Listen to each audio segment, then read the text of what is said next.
রাজধানীর কারওয়ান বাজারে গত ডিসেম্বরে দুর্বৃত্তদের হামলায় ক্ষতিগ্রস্ত প্রথম আলো ভবনে বুধবার শুরু হয়েছে এক ব্যতিক্রমী শিল্পকর্ম প্রদর্শনী। আলোর শীর্ষক এই প্রদর্শনীতে আগুনের ধ্বংসস্তূপ, পোড়া আসবাব ও দগ্ধ সরঞ্জামকে শিল্পের মাধ্যমে তুলে ধরা হয়েছে। শিল্পী মাহবুবুর রহমানের শৈল্পিক স্পর্শে পুরা ইট দুমড়ে মুচড়ে যাওয়া, লোহালক্কর আর ছাই হয়ে যাওয়া বইয়ে পত্রিকার পাতায় লেখা হয়েছে ঘুরে দাঁড়ানোর এক অদম্য উপাখ্যান। প্রদর্শনী প্রাঙ্গণে পা রাখলে প্রথমেই চোখে পড়ে এক অদ্ভুত বিপরীত্য। ভবনের ঠিক সামনে শিল্পী গড়ে তুলেছেন এক টুকরো সবুজ বাগান। এর সাথেই চোখে পড়ে আগুনের লেলিহান শিখায় ঝলসানো সেই ভবনটি, যেন ধ্বংস ও সৃষ্টির এক নীরব কথোপকথন। এতে ফুটে উঠেছে সেদিনের ভয়াল চিত্র। বেলা 11টায় প্রদর্শনীর উদ্বোধনী আয়োজনে উপস্থিত ছিলেন বিভিন্ন গণমাধ্যমের সম্পাদক, মালিক, সাংবাদিক, নেতৃবৃন্দ ও সুশীল সমাজের ব্যক্তিবর্গ। ধ্বংসস্তূপের সামনে দাঁড়িয়ে তাদের বক্তব্যে উচ্চারিত হয় ঐক্যের শপথ। বিশাল এই শিল্পযজ্ঞের নৈপথ্যের কারিগর শিল্পী মাহবুবুর রহমান তার অনুভূতি ব্যক্ত করতে গিয়ে বলেন, আমি এই ধ্বংসযজ্ঞের মাঝেই শিল্পের সুষমা খুঁজেছি, কারণ শিল্পই পারে ধ্বংসের ভেতর থেকে জীবনের স্পন্দন তুলে আনতে। আমি সবকিছুর মধ্যে শিল্প দেখি, কারণ শিল্প এমন একটা প্রসেস বা এঙ্গেজমেন্ট যেটার মধ্যে দিয়ে আমরা অ্যাস্থেটিক্স বা যে কোনো আগলি বা বিউটিকে বোঝার ক্যাপাসিটি তৈরি করে।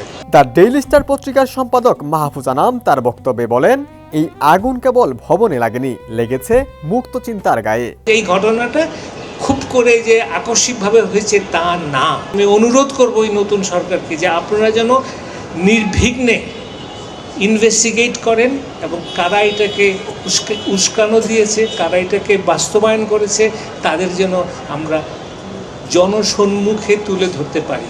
প্রথম আলোর সম্পাদক মতিউর রহমান বলেন, এই প্রদর্শনীর মধ্য দিয়ে শিল্পী ধ্বংসের মধ্যেও একটি গভীর প্রাণশক্তি ও আশাবাদের প্রকাশ ঘটিয়েছেন। আমাদের এখন এই আশা ও শক্তিকে নিয়ে এগিয়ে যেতে হবে। সংবাদপত্র, সাংবাদিক সমাজ বা যে কোনো সাংবাদিকতার সঙ্গে যুক্ত গোষ্ঠী, ব্যক্তি, তাদের যে কোনো হামলা, আক্রমণ, বিপদ আপদের সময় তিনি যে কোনো দলেরই, যে কোনো মনেরই বা যে কোনো চিন্তারই হন না কেন, তাদের পাশে আমরা থাকি। জাতীয় প্রেস ক্লাবের সভাপতি হাসান হাফিজ প্রদর্শনীর ভিডিও চিত্র ও বিষয়বস্তু বাংলা, ইংরেজি উভয় ভাষায় সারা বিশ্বের কাছে তুলে ধরার আহ্বান জানান। ব্যক্তিগতভাবে আমিও দগ্ধ।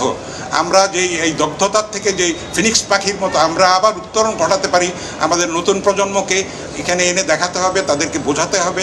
একটা তাদের সেই বিবরণ যেন থাকে, এখানে লিখিতভাবে থাকতে পারে, ডিজিটাল ফর্মে থাকতে পারে। News paper owners association of Bangladesh নোয়াবের সভাপতি একে আজাদ তার বক্তব্যে বলেন, পুড়িয়ে কোনো প্রতিষ্ঠানকে ধ্বংস করা যায় না। সাংবাদিকরা ভয় পেয়ে পালিয়ে যায়নি, বরং সাহসের সঙ্গে পরিস্থিতি মোকাবিলা করেছেন। ভবিষ্যতের শঙ্কা কাটাতে আমাদের ঐক্য আরও সুদৃঢ় করতে হবে। এটাই শেষ না, সামনে আরও আঘাত আসবে। আমি সাংবাদিক নেতৃবৃন্দ যে বক্তব্য দিলেন, আমি আপনাদের সাথে সত্যি একমত।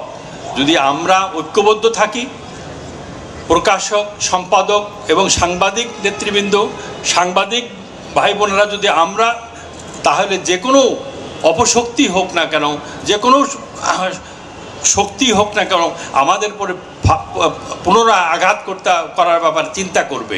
অনুষ্ঠানে আরও উপস্থিত ছিলেন সমকালের সম্পাদক শাহেদ মোহাম্মদ আলী, আজকের পত্রিকার সম্পাদক কামরুল হাসান, এটিএন বাংলার পরিচালক হাসান আহমদ চৌধুরী কিরণ, রয়টার্সের ব্যুরো চিফ রোমা পাল, সাবেক অন্তর্বর্তীকালীন সরকারের গণমাধ্যম সংস্কার কমিশনের প্রধান কামাল আহমেদ, আলোকচিত্রী নাসির আলী মামুন, ঢাকা রিপোর্টার্স ইউনিটির সাধারণ সম্পাদক মইনুল হাসান সোহেল সহ বিভিন্ন সাংবাদিক সংগঠনের নেতৃবৃন্দ।